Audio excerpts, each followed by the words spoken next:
बड़ी खबर, केंद्रीय कैबिनेट ने 200 पॉइंट सिस्टम बहाल किया है। केंद्रीय कैबिनेट के अध्यादेश को मंजूरी दी है। 13 पॉइंट सिस्टम का विपक्ष विरोध कर रहा था। एससी, एसटी, ओबीसी को पुराने सिस्टम पर आरक्षण बहाली दी गई है। केंद्रीय विश्वविद्यालयों में पुराना सिस्टम लागू होगा। 50 नए केंद्रीय विद्यालय बनाने को भी कैबिनेट की मंजूरी मिल गई है।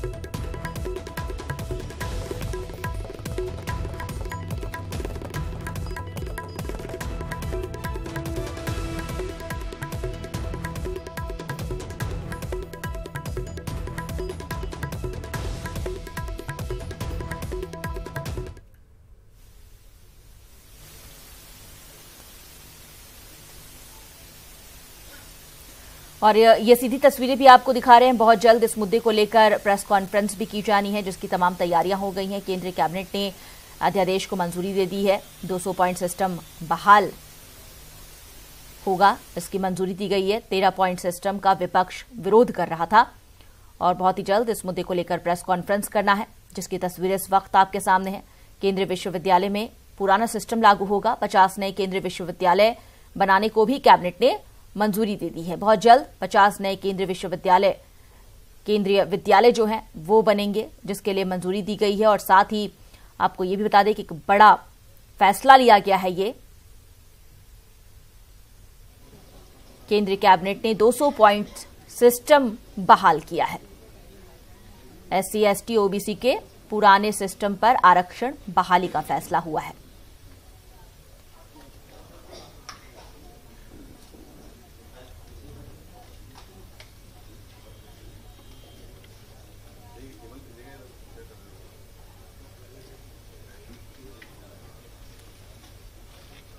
बहुत दिनों से इस पर विवाद चल रहा था। 13 पॉइंट सिस्टम का विपक्ष लगातार विरोध कर रहा था और कैबिनेट की बैठक हुई। केंद्रीय कैबिनेट ने 200 पॉइंट सिस्टम बहाल किया है। प्रेस कॉन्फ्रेंस की पूरी तैयारी हो चुकी है। अरुण जेटली थोड़ी देर में यहां पर मीडिया को संबोधित करेंगे, बताएंगे कि क्या कुछ और फैसले हुए। रविशंकर प्रसाद भी यहां पहुंच चुके हैं। बड़ा फैसला हुआ है। 50 नए केंद्रीय विद्यालय बनाने को भी कैबिनेट ने हरी झंडी दे दी है। आज कैबिनेट की एक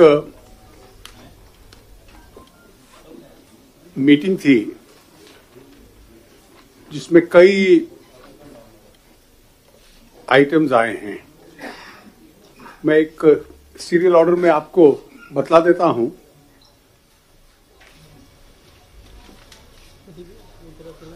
एक निर्णय ये किया गया कि जो आर्म्ड फोर्सेस की ex serviceman contributory health scheme है, जिसमें सभी पुराने सोल्जर्स आते थे, उसमें कुछ एक्सक्लूडेड कैटेगरीज थी और उन एक्सक्लूडेड कैटेगरीज में आज भी वर्ल्ड वॉर II के वेटरन्स हैं या उनके स्पाउसेस जो आज भी हैं, emergency commissioned officers, short service commissioned officers और प्रीमैच्योर रिटायरीज। इन चारों कैटेगरीज में जो एक्स सर्विसमैन हैं और उनके स्पाउसेस, ये जो ex serviceman contributory health scheme है, इसकी सुविधा अब उनको भी प्राप्त होगी। उनमें से जो भी चाहे अपना कंट्रीब्यूशन देके इसमें शामिल हो सकता है।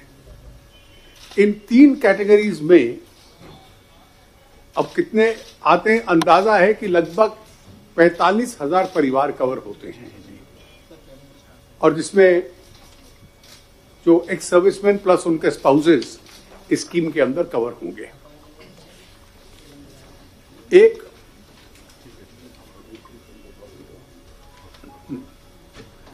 इसमें वॉर विडोज भी आती हैं। वॉर विडोज के केस में एक एक्सेप्शन है कि उनसे कंट्रीब्यूशन नहीं लिया जाता।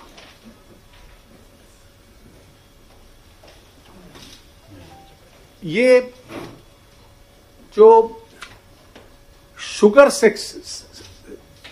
मिल्स के लिए पिछली बार हमने इंटरेस्ट सबवेंशन की एक स्कीम बतलाई थी, उनकी अभी जो स्ट्रेस है कुछ आउटस्टैंडिंग्स के, तो सरकार बार बार कोशिश कर रही है कि उस सेक्टर में, शुगर सेक्टर में मिल्स की इनकम ऑगमेंट हो, तो उसके लिए एक एथनॉल प्रोडक्शन कैपेसिटी और इंक्रीज्ड कैपेसिटी की सुविधा उनको दी थी। उसको ऑगमेंट करने की दृष्टि से आज सरकार ने एडिशनल फंड्स की रिक्वायरमेंट उसके लिए प्रोवाइड की है। ये एडिशनल फंड्स दो कैटेगरीज में होंगे, इसका डिटेल नोट आपको विभाग से आ जाएगा। It will be ₹2,790 crores and 565 crores, तो कुल मिलाकर 3300 करोड़ के करीब होगा।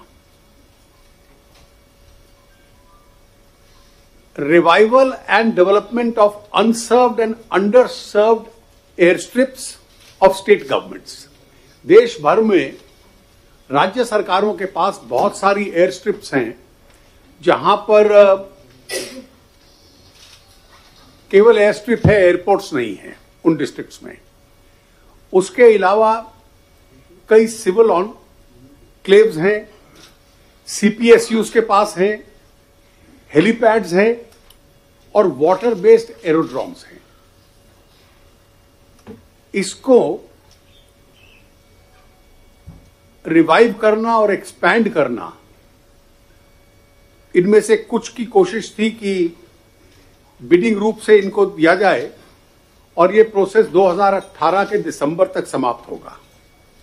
एक टोटल कॉस्ट इसमें सरकार को 4,500 करोड़ 4,500 करोड़ की आएगी और इसकी जो डेट है वो मार्च 2020 तक एक्सटेंड कर दी गई है।